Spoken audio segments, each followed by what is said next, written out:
Saksihan ngayong gabi, pickup truck na ng araro ng mga nakaparadang tricycle sa Cavite. Pinaputukan ng mga polis. Driver ng pickup truck, nakainom daw. Truck sumalpok sa kotse saka tumagilid sa Camarines Norte. Habagat season nagsimula na pero tag-ulan. Bakit di pa opisyal na nagsisimula? Dating Congressman Arnie Teves, mananatili muna sa NBI Detention Facility sa Muntinlupa. Sa nalalapit na EDSA Rehabilitation, work from home setup, ipinapanawagan. Pinulsuhan yan sa Barangay Saksi. Cashless payment sa MRT balak simulan sa Hulyo.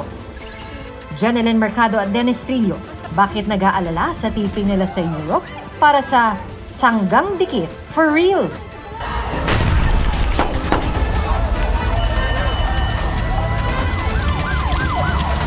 Sama-sama tayong magiging karakli.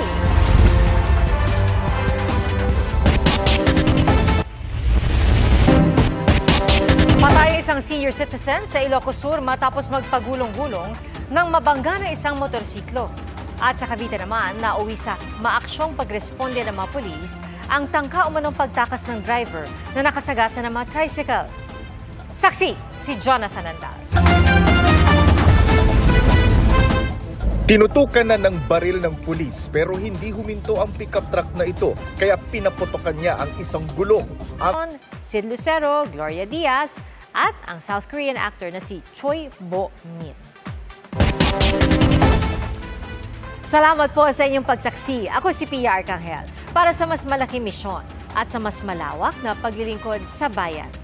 Mula sa GMA Integrated News, ang News Authority ng Filipino. Hanggang sa Lunes, sama-sama po tayong magiging saksi.